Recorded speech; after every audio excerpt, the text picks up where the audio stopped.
વડોદરા શહેરના ગોત્રી વિસ્તારમાં શનિદેવ ફાઉન્ડેશન દ્વારા સરકારી યોજનાના કેમ્પનું આયોજન કરાયું હતું અને આ કેમ્પમાં 600થી વધુ લોકોએ લાભ લીધો હતો। ગોત્રી વિસ્તારમાં સંસ્કાર નગરની સામે આવેલ મનીષ ક્લાસીસમાં શનિદેવ ફાઉન્ડેશન અને રવિ અગ્રવાલ દ્વારા સરકારી યોજના કેમ્પનું આયોજન કર્યું છે, જેમાં રેશન કાર્ડને આધાર કાર્ડ સાથે લિંક કરી ઈ-કેવાયસી કરી આપવાની સાથે નવું ઇલેક્શન કાર્ડમાં સુધારો, આયુષ્યમાન કાર્ડ અને આયુષ્યમાન વયવંદના કાર્ડ કાઢી આપવામાં આવ્યા હતા।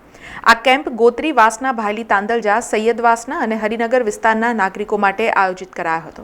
આ કેમ્પનો 600 જેટલા નાગરિકોએ લાભ લીધો હતો।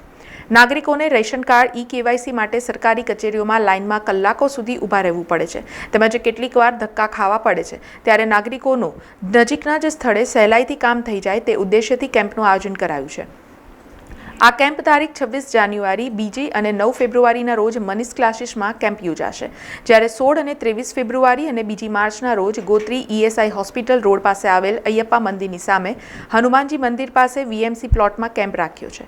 ત્યારબાદ 9, 16 અને 23 માર્ચના રોજ ભાયલી ગામમાં આવેલા હરસિદ્ધિ માતાજીના મંદિરના પ્રાંગણમાં પણ કેમ્પ રાખ્યો છે। 10 રવિવારના કેમ્પમાં અંદાજિત 6 થી 8 હજાર જેટલા નાગરિકો લાભ લે તેવો અંદાજ છે। આ કેમ્પમાં શનિદેવ ફાઉન્ડેશનના કાર્યકર મનીષ અગ્રવાલ, અનુદીપ શેઠ, ભાવિન સોની, જય કાપડિયા, યોગેન્દ્ર રાઠોડ, વિજય શર્મા, આશિષ નાગર, નયન સપકાલ, રોહિત અગ્રવાલ, નરેન્દ્ર નાઈ, પ્રીતિ અગ્રવાલ, દિનેશ ફિટર સહિત અનેક લોકોની મહેનતથી પ્રથમ કેમ્પ ખૂબ સફળ રહ્યો હતો। શનિદેવ ફાઉન્ડેશન વડોદરા દ્વારા ગોત્રી વિસ્તારમાં આજથી સરકારી યોજના કેમ્પની શરૂઆત કરવામાં આવી છે, જેમાં રાશન કાર્ડ અને આધાર કાર્ડ સાથે લિંક કરીને ઈ-કેવાયસી કરી આપવામાં આવી રહ્યું છે। સાથે જ election card, Ayushman Vayvandana card પણ લોકોને અહીંયા બનાવી આપવામાં આવી રહ્યા છે। સવારથી જ લોકોનો સારો એવો રિસ્પોન્સ મળ્યો છે। 600થી વધારે રજીસ્ટ્રેશન આજના કેમ્પ માટે થયા છે અને હજુ પણ લોકો આવી રહ્યા છે। કુલ 10 જેટલા કેમ્પનું આયોજન કર્યું છે, જેમાં 4 કેમ્પ અહીંયા મનીષ ક્લાસીસ ખાતે ચાલશે, 3 કેમ્પ વીએમસી પ્લોટ અયપ્પા મંદિરની સામે જે છે ત્યાં ચાલશે અને 3 કેમ્પ ભાયલી ગામમાં આવેલ હરસિદ્ધિ માતાજીનું મંદિર છે ત્યાં ચાલશે। આમ 10 કેમ્પમાં અંદાજિત 6 થી 7 હજાર જેટલા નાગરિકો આ કેમ્પનો લાભ લેશે એવો અમને આશા છે।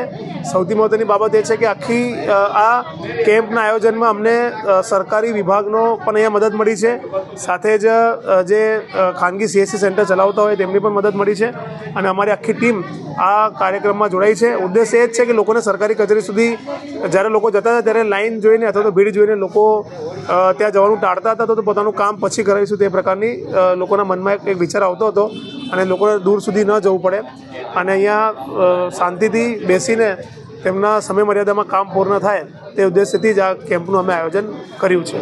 અહીંયા કેવાયસી અને આયુષ્યમાનનું કેમ્પ ચાલી રહ્યું છે, તેના માટે આવ્યા છે। અમે કેવાયસીનું કામ બી સારી રીતે પ્રોસેસ થઈ ગઈ અને આયુષ્યમાન કાર્ડની બી પ્રોસેસ સારી રીતે થાય છે અને બહુ સરસ પ્રોસેસ ચાલી રહી છે। અહીંયા આયોજન બહુ સરસ કરવામાં આવ્યું છે, અમારે સરળતાથી અમારું અહીંયા કામ થઈ રહ્યું છે, એના માટે એમનો ખૂબ ખૂબ આભાર કેમ્પનો। સમાચારોના સતત અપડેટ માટે TNN ન્યૂઝને YouTube પર સબસ્ક્રાઇબ કરી બેલ આઇકોન પ્રેસ કરો અને અમારી સાથે જોડાયેલા રહો Facebook, Instagram અને Twitter ઉપર।